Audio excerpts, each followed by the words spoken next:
you know, our grind is unmatched. But anyway, happy Indigenous Peoples Day. So on a Monday, hour one, we look local. Hour two, we go national, international, and beyond. And in the third hour, we do a deep dive, hot topic, that kind of thing. We also have Mindful Monday to start off hour two with Sahara Ali getting our heads on straight for whatever is coming up in the week ahead, and it promises to be quite a week ahead. And I'm excited because I get to interview today to have a conversation with the legendary actor and sportscaster, journalist, Jane Kennedy. She has her new memoir out, Plain Jane. She's going to come into the studio and hang out with me for a hot minute. And that's iconic. I mean, for those of us who crack the mic and call ourselves broadcasters, journalists, or whatever, this woman is someone to whom we owe a huge debt of gratitude. So, really excited about that. Also, really excited about the person right now that's joining me. Always excited to have her around. She's a part of the Democratic Central Committee, or as she likes to say, she's a delegate for LA County, a strategist, award winning Gen X journalist, and on air contributor. Um, and she's also a fashionista. I kind of jokingly say she's the assignment desk for much of the left, as people like to go to her website and copy her stories. Jasmyne Cannick, good morning. Hey, good morning, Dominique. Good morning, Miles. Happy Indigenous Peoples Day to you, Queen. Yes, I just will say this: we can't be swapping one holiday for the other without putting any work into it, right? So there are a lot of us that are saying Happy Indigenous Peoples Day, but let's make sure that we are supporting Indigenous people. Oh, I see what you're saying. I thought you meant like we have to take down the Columbus statues or something. No, we just can't be swapping one holiday for the other. We have to actually do something to Oh, support gotcha. Indigenous people. Yeah. Well, I fair point. It's a fair point. Well, what we said we were going to do, which is not in support of Indigenous people per se, is we were going to unpack what the heck the governor did. Because if the governor hasn't signed it by today, it's not going to happen, right? I mean, not this legislative You session. mean today or last night? Are Last we night, still in debate on this? well, no, I'm going along with you because I haven't done a deep dive in research. I'm not going to lie, I was kind of lazy, but I did see that the LA Sentinel said today, and I did see that Ed Sanders said today, but you said last night, so I'm going with Jasmine on this one. You know what?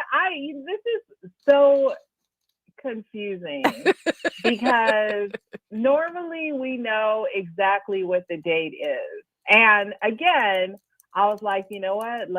Okay, maybe you're right because now I'm seeing some news people say it's midnight tonight. It's so weird.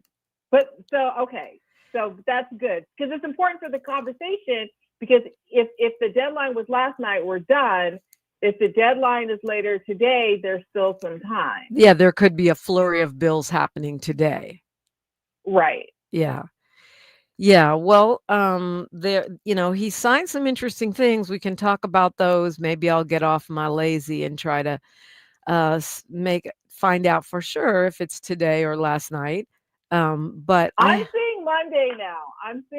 While I'm talking to you, I'm looking at some other sources online and they're saying it's Monday. So I'm going to believe that it is because before we came on air, I did a deep dive right quick just to see if overnight anything was signed, any press releases came out, and there was nothing.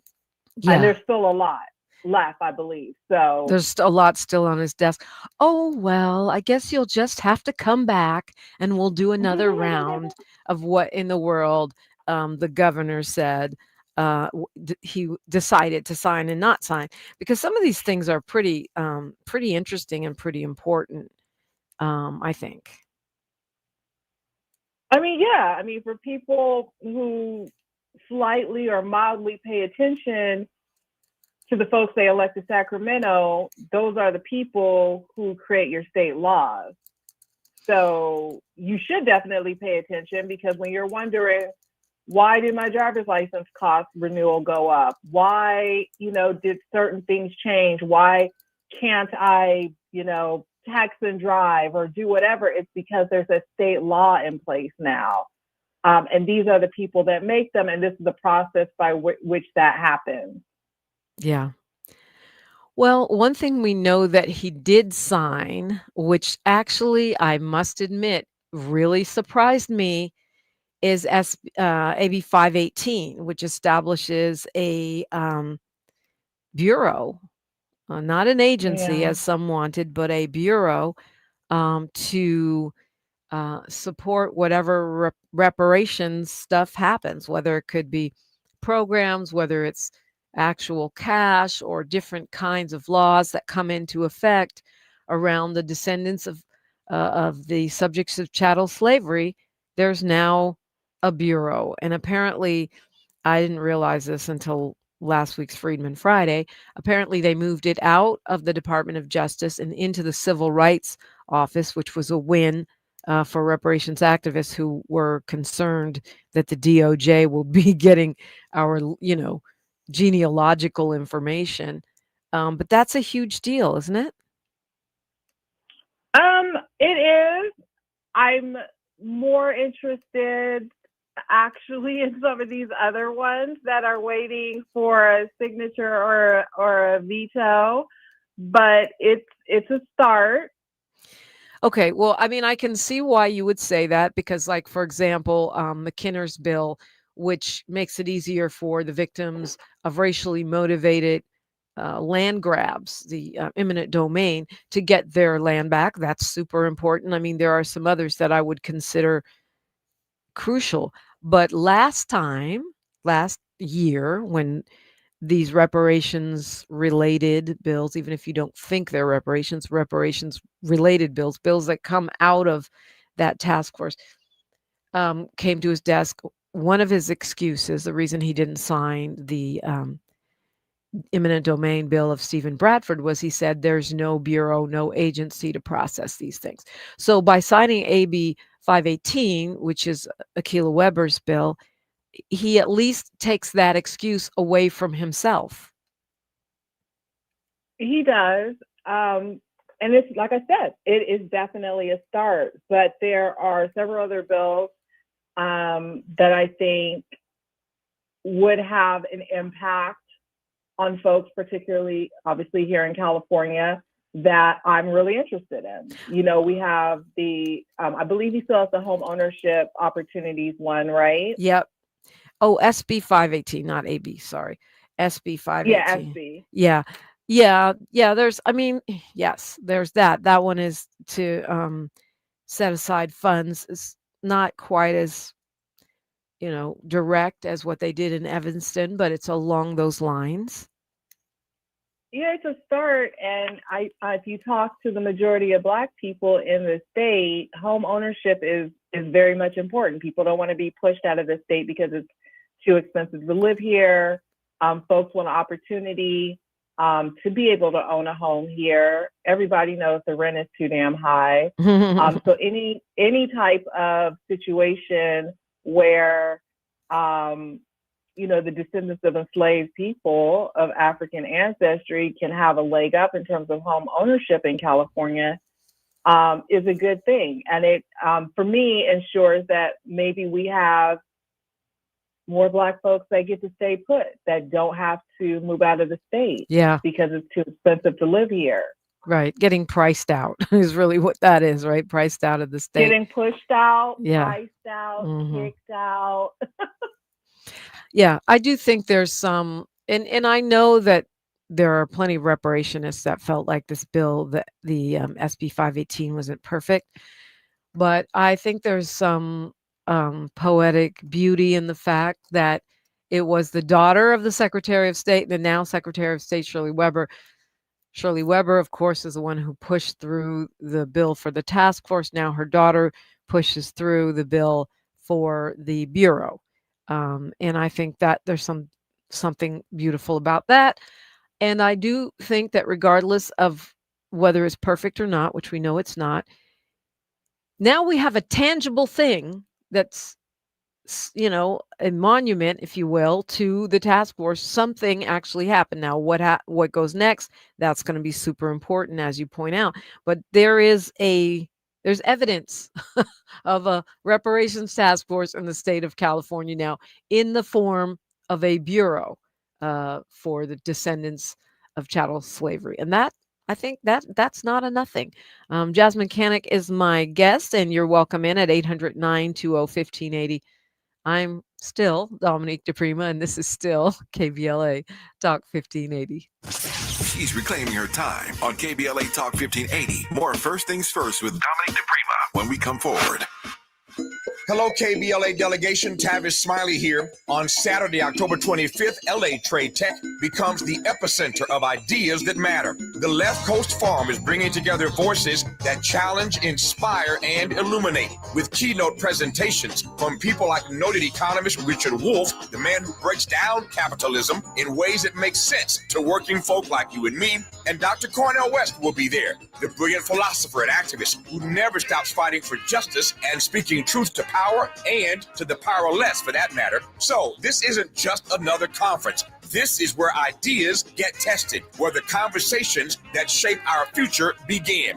Multiple plenary sessions, dynamic speakers, real talk about the issues that impact our communities, and then some good food and a live band. Saturday, October 25th, LA Trade Tech, Left Coast Forum. The event is free and open to the public, but you must register at our KBLA1580.com website, where you can also peep the plenary topics. The future belongs to those who show up and engage. So don't just think about change, be part of the conversation that creates it.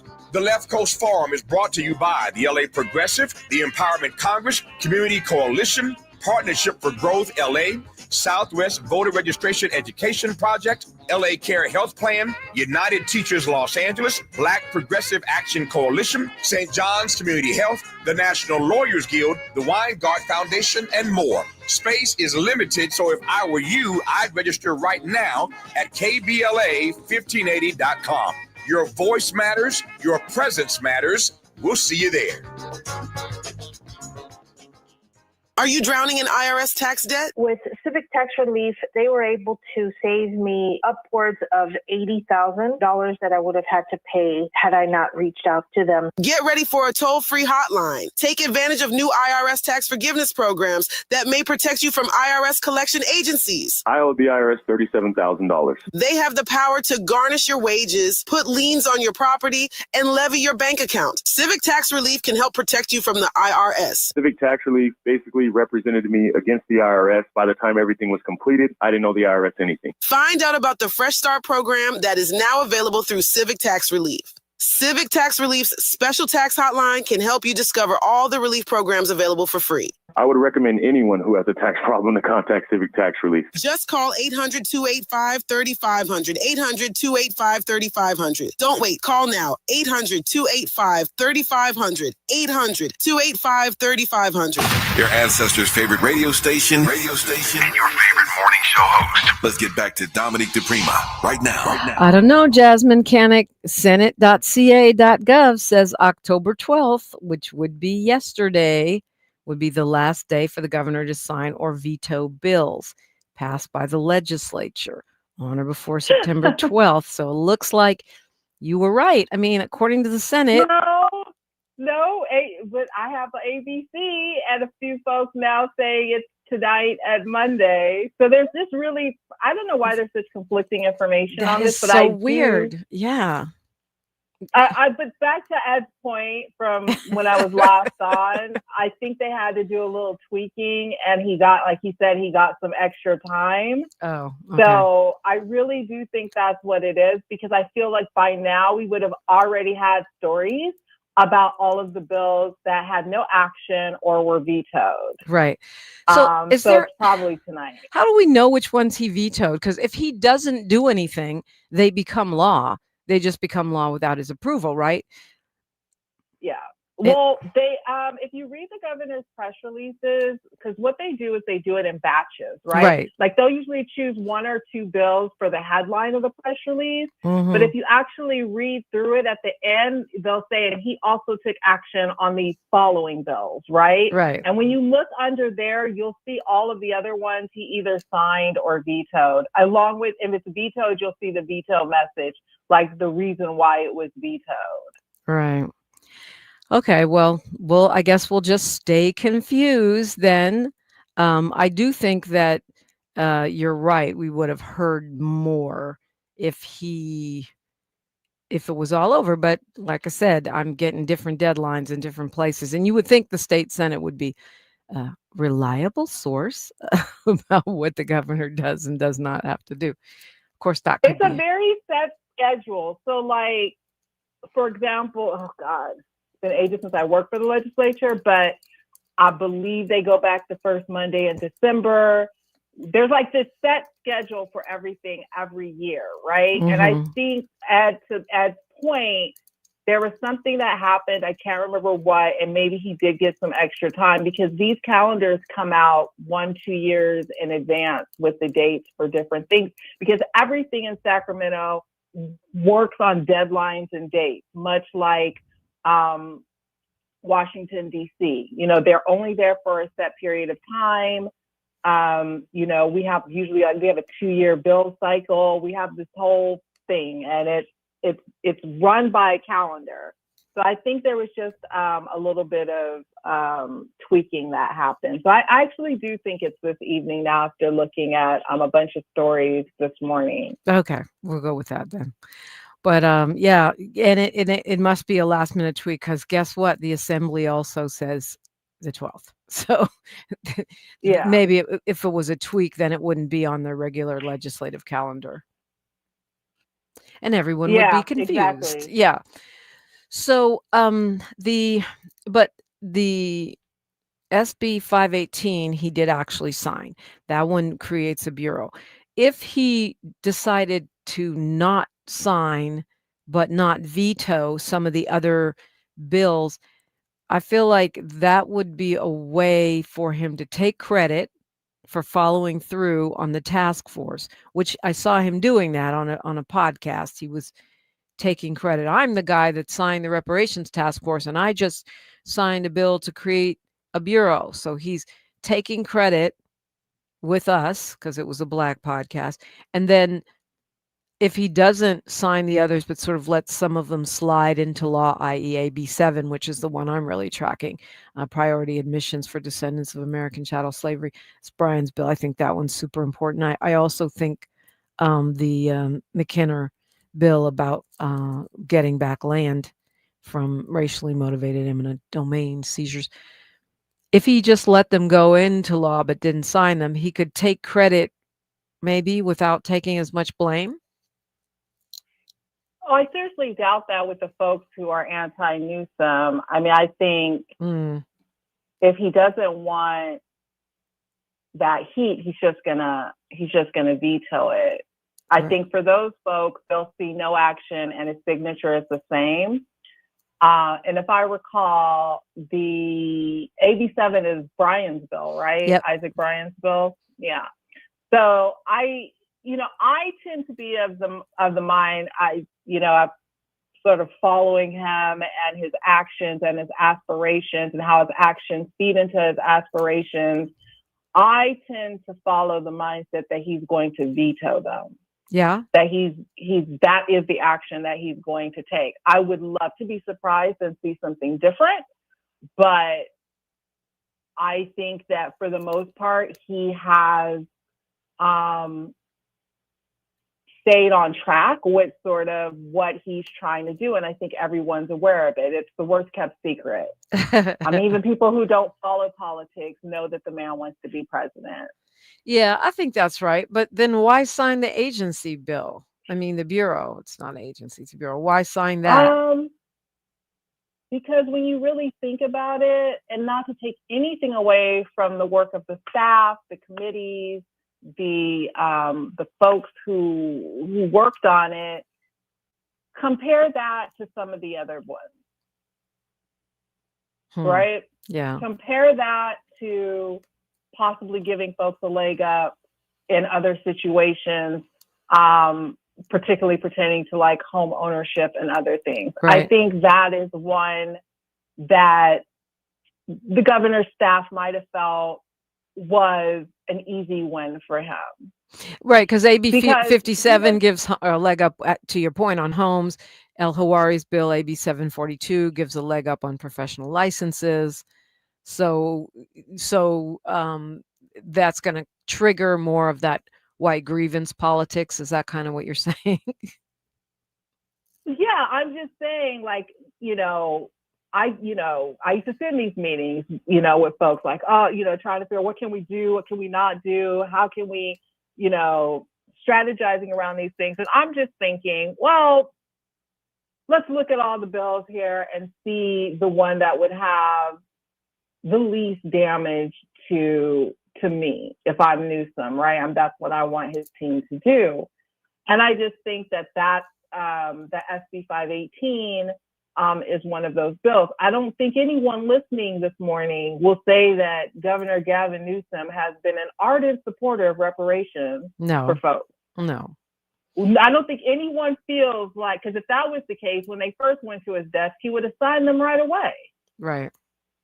Yeah, that's true. I mean, the thing about it, everyone knows it's controversial because you look at the polling, white people don't support this. They support it as long as there's no cash, as long as it's just an apology and a pat on the back, they're fine. But, you know my position. If you owe me a debt, it doesn't matter whether the polls approve it, you still have to pay the debt. But most people don't see it that way. So that's why I find it puzzling that he even signed SB 518, because I would think, why, you want to be president. Everyone knows you want to be president. And that is going to be a ball and chain. But I guess if he signs the agency, he can say, well, look, I put the task force in place. I put the agency in place. And yet he can also say, I didn't give any money. I didn't give any advantages. So it's like having your reparations and eating them too. Like I said, I think it's the one that was sort of the easiest for his team to wrap their head around. And I'm sure there have been nonstop conversations with his team on what they can do, because obviously he doesn't want to take, I honestly don't think he cares too much about Black folks in California, okay? But I think he does care nationally in a presidential run, having a whole bunch more Black folks on his case about this. And so I'm sure they're trying to be, when I say thoughtful, I mean thoughtful as it relates to him about how they can deal with this. And I'm absolutely sure that's the case, because you and I both know, as well as the listeners, our numbers here, look, there are many things that the governor has done to show that he is not supportive of Black folks, okay?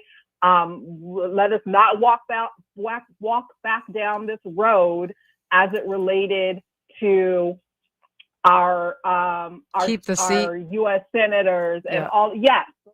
Yeah. All right, Jasmine, we got news, traffic, and sports, and we'll keep it going. It's KBLA Talk 1580. More of First Things First with Dominique DePrima when we come forward. I'm Bree Wood with BIN News Now. Healthcare is a key issue as the government shutdown stretches on. House Minority Leader Hakeem Jeffries, appearing on Fox News, says millions are affected. The states that are most affected are all states that Donald Trump has won. In fact, I think it's the top 5 states. So this is not a partisan fight for us. We're fighting for everyday Americans. Thousands of federal workers are being laid off, mostly from health and Treasury. Shutdown fallout hits D.C. tourism. The Smithsonian closed all museums and the National Zoo Sunday, sparking disappointment and hurting nearby businesses. Crowds rushed in Saturday for one last look before the gates shut. And some Lakers fans are suing LeBron James over his second decision teaser. They thought it was a retirement announcement, but it turned out to be a Hennessy ad. One fan paid $865 for tickets to what he thought would be James's last game and claims false advertising.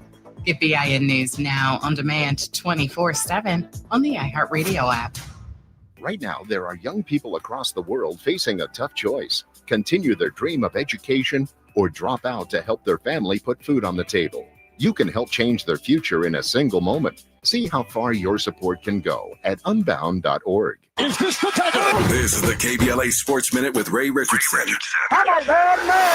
It was a good day Sunday for both of LA's NFL teams. The Chargers and Rams got a road win. Both teams are 4-2. The Chargers came from behind in the final minute to beat Miami 29-27. Cameron Dicker kicked a 33-yard field goal with 5 seconds left to win it. The Rams took advantage of a sluggish Baltimore offense without Lamar Jackson and coasted to a 17-3 win. The Rams defense shut out Baltimore after the first quarter. The Dodgers are in Milwaukee tonight for Game 1 of the National League Championship Series. First pitch at 5 o'clock. USC is back in the top 25 college football rankings after their 31-13 win over Michigan on Saturday. The 5-1 Trojans are ranked 20th. Top 5 teams in this week's poll: Ohio State, Miami, Tavis Smiley's Indiana Hoosiers, Texas A&M, and Mississippi. Indiana is number 3 in the country after their win at number 7 Oregon on Saturday. It's the highest ranking in the history of Indiana football.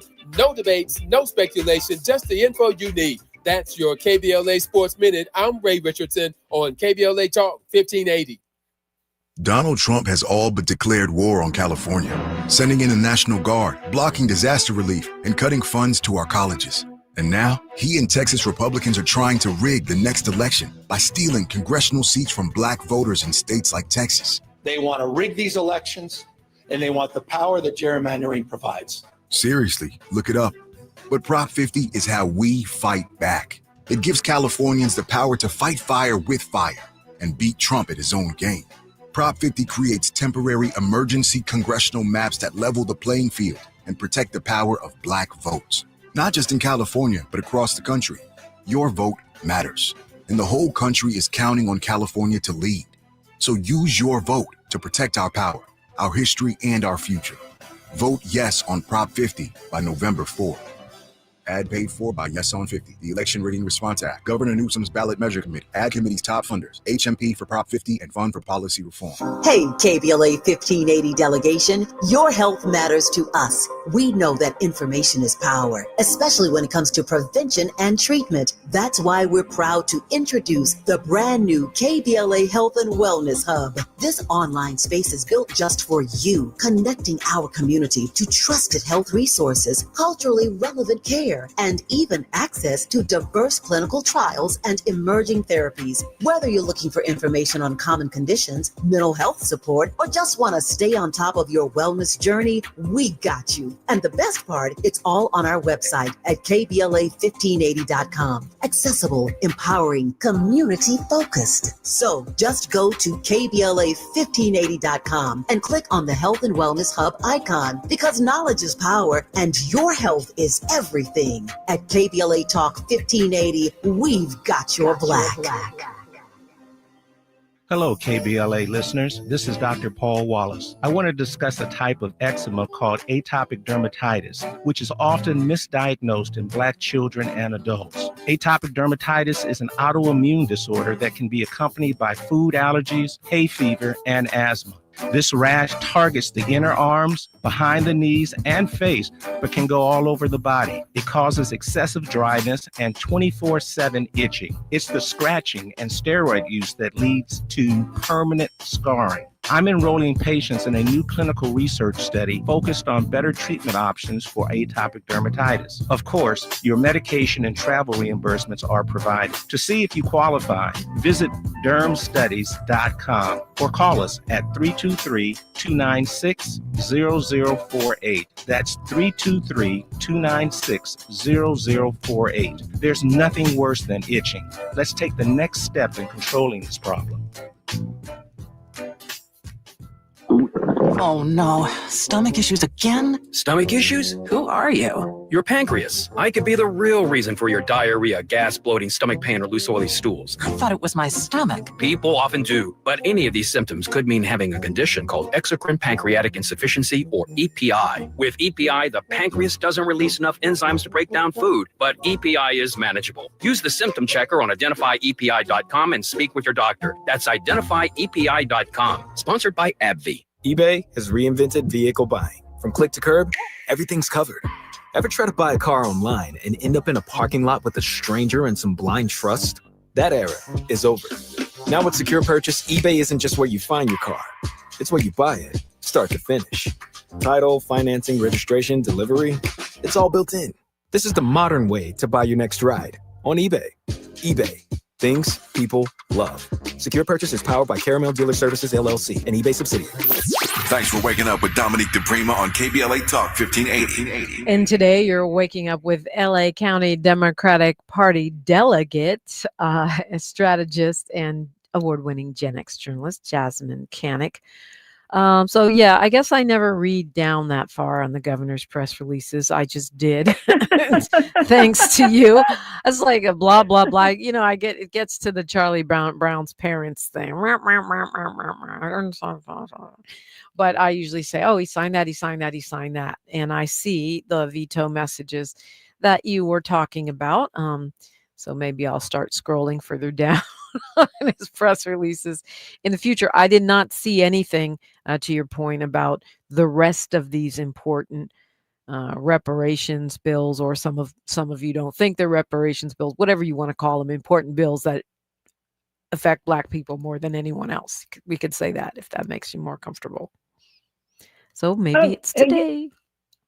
Maybe. I mean, we'll definitely find out. And what I would say to people who are listening who just do not have the bandwidth, because honestly, even I don't sometimes, to keep up with what's going on in the state, what's going on in your county, what's going on in your city, let alone what's going on, oh Lord, in Washington, D.C., is you got to follow folks like Dominique, like myself, and other folks who do, and organizations as well, who do that work, so that they can keep you updated with what's going on, because all of this is really important. And it just goes back to what I was trying to knock out before the break, which is just that Newsom has never really faced any consequences for his anti-Black behavior. And he knows that, which is why, again, I just think he's going to veto the bills, because, you know, he, look, it's a numbers game. Folks know what the numbers are in terms of Black voters in the state. You know, we were upset and mad about his appointment of Padilla, right? Mm-hmm. We were upset and mad that he, you know, didn't, you know, sort of keep his word in terms of making sure, I think you had it right, the name of the campaign was Keep the Seat or something of those, along those lines. What consequences did he really face? What consequences did the Democratic Party face? Really none. We still show up and do their bidding at every single election. Those of us that take the time out to vote, which is, you know, short PSA, you got your ballot, stop staring at it. It's one thing on it, fill it out, drop it off at the yes, ma'am, because of course you know that I have my ballot and I have been staring at it. But you had suggested last time you were on that maybe we punish the governor on Prop 50. I just am a little not really feeling that, because I think it's too important. Dominique, I am super petty, okay? I love Cardi B's I'm Pretty and I'm Petty. Yes, that is me all day long. So yeah, I'm of the mindset, honestly, if we all as Black folks had gotten together on that and said, hey, okay, this is what we're going to do, but we didn't do that, right? There's only strength in our numbers, as small as those numbers may be. But that's sort of how we have to start looking at things, because again, these folks get our vote every single time. And I just don't know sometimes what we actually get out of it. You know, we're about to more than likely watch this man veto all of these bills.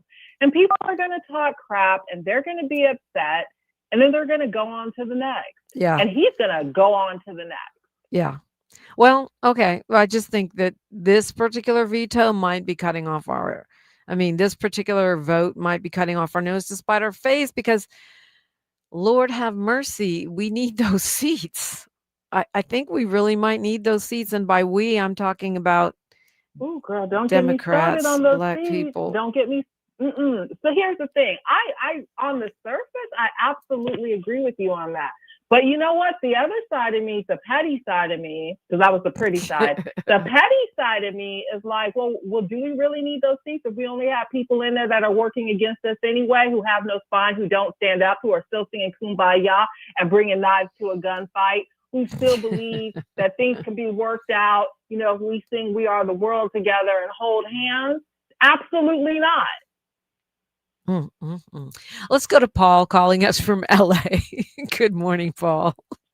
You're on with Jasmyne Cannick.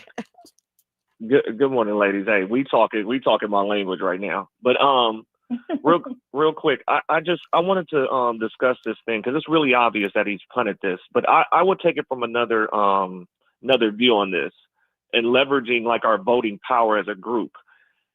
Nobody in the Democratic Party, regardless if we tend to we're becoming independent, we tend to still vote Democratic based on the policies. If this guy wants to become president, there's no way he become president without the black vote, especially in those swing states that he's going to need. We need to be I'm not for black only, but I'm for black first, right? Mm-hmm. And for us and to hear the reparations and cash payments aren't popular is not true. There was a UCLA poll, and people, you can look this up yourself, that polled 2,500 adults in the state of California. In that poll, the overall percentage was actually heavily supporting reparations. So what does that tell you? The methodology is telling us that there is a generational gap in here. The problem with the party itself is it doesn't pull out voters of different generations because of the people that they're propping up, the establishment. So people, if we want to send a message, especially Prop 50, I don't want to technically go against that because it's us shooting ourselves in the foot. Everything that happens first directly impacts who? Black people. So I'm not totally with that, but him coming out the primary, I'm totally not going to be for Gavin Newsom. And just wanted to share this too with things with you ladies. There was a PPIC poll that independents, Gavin Newsom is 62% disapproved. And with Republicans, he's 87% disapproved. So without the black vote, that man ain't coming out the primary. Remember that, people. Thank you, Paul. Jasmine, your thoughts on what Paul said? I mean, I've seen the polling that he's talking about. I agree that there's support for reparations. But what I said is that when you get to the cash part, that's where white people stop supporting it. And that's what the polling shows. So, okay. So I just want to pick up on what the end of the brother said. Okay, let's be clear for my people out in La La Land this morning. We have no party preference and we have American Independent. And I hope you're not voting as an American Independent in the state of California because you are right of the Republican Party. So I think language matters and we have to be really careful because folks get mad at the Democratic Party. I've got a lot of folks who are like, I'm leaving the party. I'm going to become an independent. You're not going to become an independent in the state of California. You're going to become a no party preference. Words do matter because if you register to the American Independent Party, you are right of the Republicans in this state. That's what type of party that is. So let's be very clear. But yeah, no, I definitely hear the brother. And like I said, had we done a coordinated campaign where we said, you know, no reparations bills, no support for Prop 50, I would have definitely been with that. Because again, you know, let's go wrong for wrong.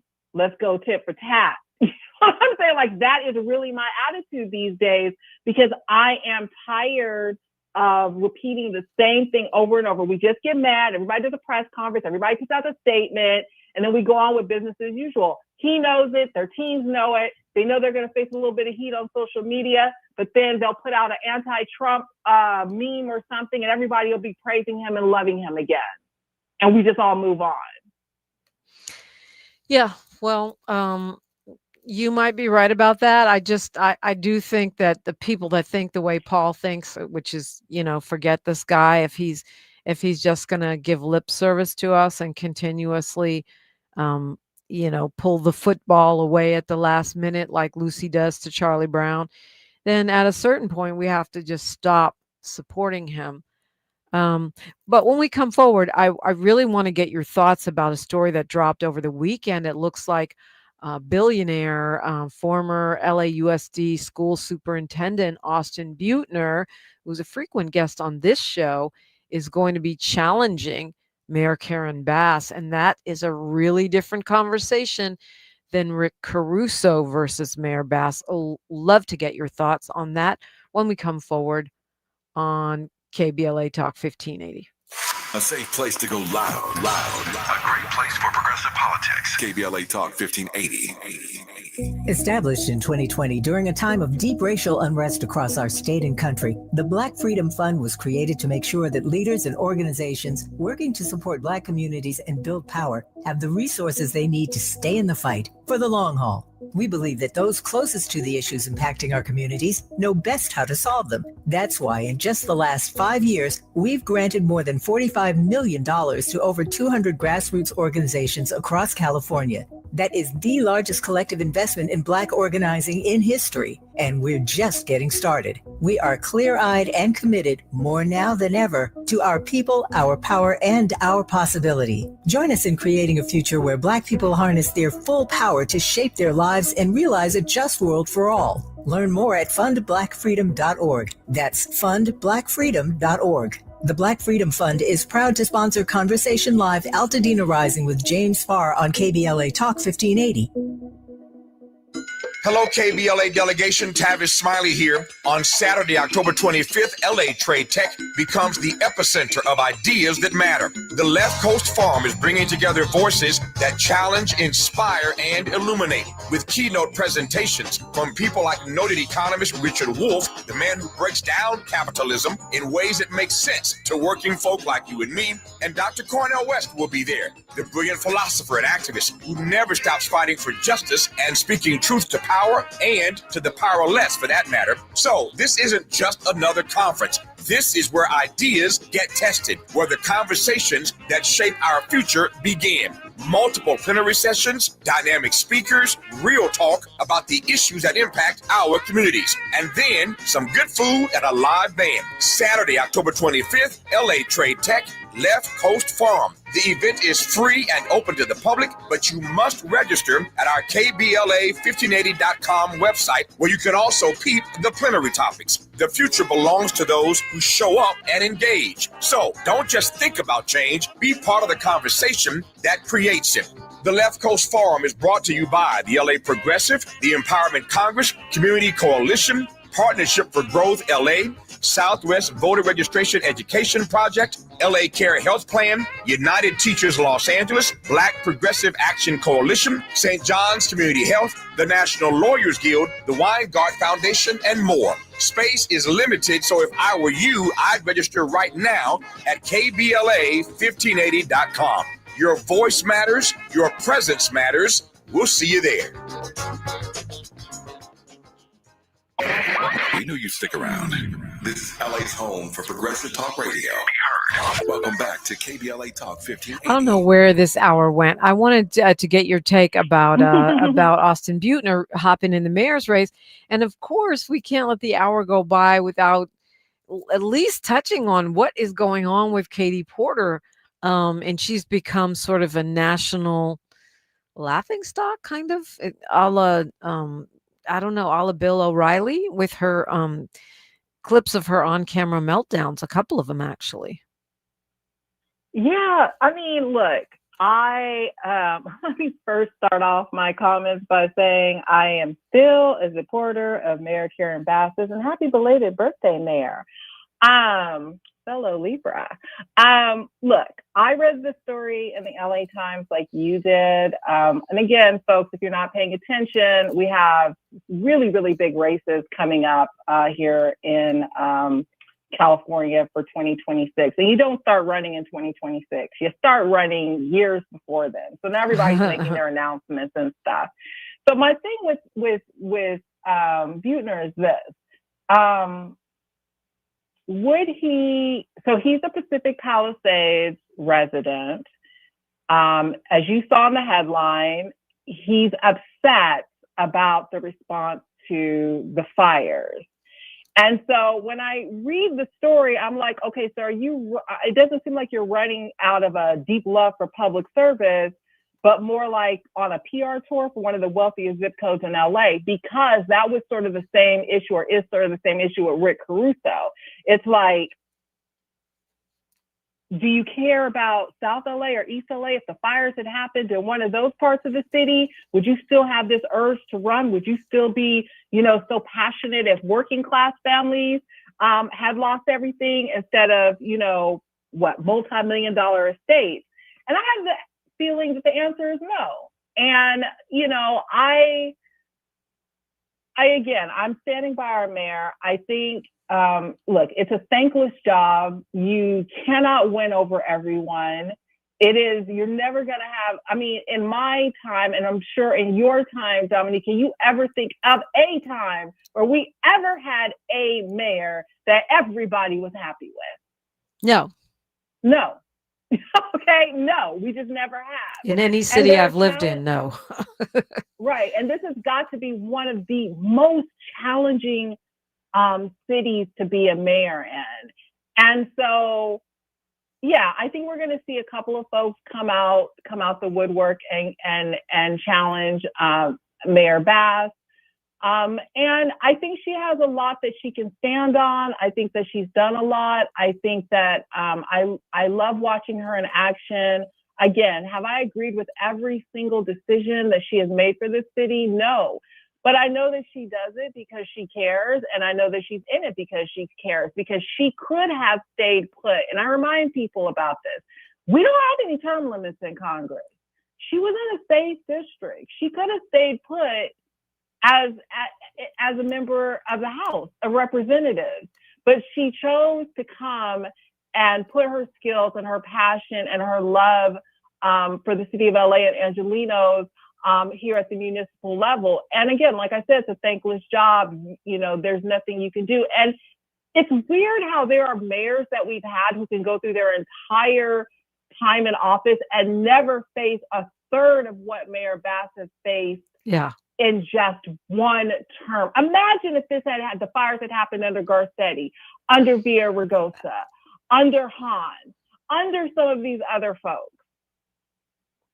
Yeah, all good points. But I do think, in fairness, Austin Buettner, and I support Mayor Bass also, but Austin Buettner is not Rick Caruso. Austin Buettner was this LA school superintendent who kept the food flowing to the kids through the whole COVID. He, has that program, I can't think of the name of it right now, where he's been handing out prescription glasses to low-income children for well over a decade. So he's not a former Republican. He is a billionaire. He is a white billionaire, but he's not Rick Caruso. He's not, he's not a Johnny come lately to community activism or politics. Honestly, to me, the thing with Caruso is you've got all these billions and you've never done anything for, to your point, South LA, working class people, Latino people, very little. Okay. He's donated to some nonprofit, but as far as any kind of mass impact and you're a billionaire, it's just not there. You don't have to be in office to partake in public service. Let me tell you, I can tell you, my life story is that. Right, exactly. Same. You don't have to be elected to help, to get out there and show that you care. Right. So, I look at all of this. I'm like, you hit it for me too when you said he's a white billionaire who lives in Pacific Palisades. Our mayor is not a billionaire. No. She was living in South LA before she moved to the mayor's mansion. And for sure. I just don't know that he cares about all of the city of LA. And I see a lot of people always talking about how they're mad about the fire response to Pacific Palisades. And I'm just like, okay, but the city is larger than Pacific Palisades. And I guarantee you the problems in the south part of the city and the east part of the city, for me, are very, very important. In some ways, more important. Yeah, and no matter where in the city, the issue of how we handle the unhoused, particularly during these tempting moments to sweep them under the carpet, i.e. the World Cup, the Super Bowl, and the Olympics, that has to be front and center. Absolutely. Absolutely. So, folks, pay attention. After we get through this special election, all eyes are on our June primary. Yeah. And from sheriff to city attorney to mayor to governor, which we're about to pivot to, I think, quickly. I mean, there's folks, know your zip code. You know, that's my favorite thing to say to y'all. Know your zip code. You cannot know what's going on in DC and do not know what's going on right in your backyard. Okay, just a couple minutes here, but I got to get your take on Katie Porter. She is running for governor. She's been called a front runner by the LA Times and others. She's raised a goo gobs of money, has had this, practical, down-to-earth, regular mom image. Regular mom takes on Washington. But the clips make her look like a whole diva. The clips make her look like a Karen. Let's be very, very clear. Karen, diva Karen. Story. She did an interview with CBS. She didn't like some of the questions that were being asked about how she could win over Trump supporters in the state to win. She didn't feel like she needed them. And the interview sort of went left with the reporter. And that clip has been seen and heard around the world. And then shortly after that, Politico dropped a video of her yelling at a staffer for correcting her when she was saying something wrong on a video. And so we're getting to see this other side of Katie Porter, which I think is really interesting. I think most folks probably aren't even paying attention to the fact that we have a governor's race coming up. It is probably going to be the biggest, most expensive, costliest governor's race the state has ever seen. We have a number of folks running, and Katie Porter is one of them. But, some other familiar names, Becerra, Villaraigosa, Betty Yee. So there's it's a lot of folks who are running, a lot of Democrats that are going to be, because let's be clear, we are still a Democratic state. Right. So a lot of Dems are going to be running against each other. And Katie Porter just had a really bad week last week with those videos dropping. But I also think that, her and her team need to figure out a better response for her when she doesn't like a question or she's tired of being asked follow-up questions than what she gave. I mean, that wasn't even a hard question. That's the thing that made me cringe. How are you going to get support from Trump supporters? That makes you flip your wig? Girl, no. Well, she just felt like it was being asked 7 different ways so at 7 different times. I agree. No, I agree. And I said when I talked about it on socials, like I would have advised, I know people don't always like this, as we saw with J.D. Vance and George Stephanopoulos over the weekend. But sometimes you just got to answer the question that you in your head heard them ask. That would have been better to me than coming off as a Karen to the entire country. Yeah. That would have been way better to me if she would have just, kept going, said what she wanted to say, and didn't stop and give that whole Karen energy. Yeah. I agree. I mean,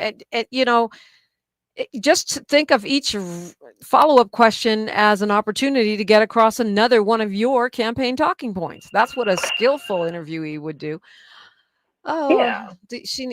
Anyway, Jasmyne Cannick, remind us how to follow you, keep up with you, and I'll see you shortly because we're gonna have to talk after the deadline. Yes. So I'm at Hello Jasmine on Instagram, Jasmine on Jasmyne Cannick, Jasmine on Facebook. And my website's iamjasmine.com. And just remember, it's JSMYNE. And thanks for having me on. There's going to be so much to talk in terms of politics, Dominique, between now and next November. Yep. But folks, get your ballots in. We got to go. Not just keep staring at them. Thank you, Jazz. We got news, traffic, and sports, then more. KBLA Talk 1580. KBLA 1580 Santa Monica. I'm Bree Wood with BIN News Now. Healthcare is a key issue as the government shutdown stretches on. House Minority Leader Hakeem Jeffries, appearing on Fox News, says millions are affected. The states that are most affected are all states that Donald Trump has won. In fact, I think it's the top 5 states. So this is not a partisan fight for us. We're fighting for everyday Americans. Thousands of federal workers are being laid off, mostly from health and Treasury. Shutdown fallout hits DC tourism. The Smithsonian closed all museums and the National Zoo Sunday, sparking disappointment and hurting nearby businesses. Crowds rushed in Saturday for one last look before the gates shut. And some Lakers fans are suing LeBron James over his second decision teaser. They thought it was a retirement announcement, but it turned out to be a Hennessy ad. One fan paid $865 for tickets to what he thought would be James's last game and claims false advertising. Get BIN News now on demand 24/7 on the iHeartRadio app. Right now, there are young people across the world facing a tough choice: continue their dream of education or drop out to help their family put food on the table. You can help change their future in a single moment. See how far your support can go at unbound.org. This is the KBLA Sports Minute with Ray Richardson. It was a good day Sunday for both of LA's NFL teams. The Chargers and Rams got a road win. Both teams are 4-2. The Chargers came from behind in the final minute to beat Miami 29-27.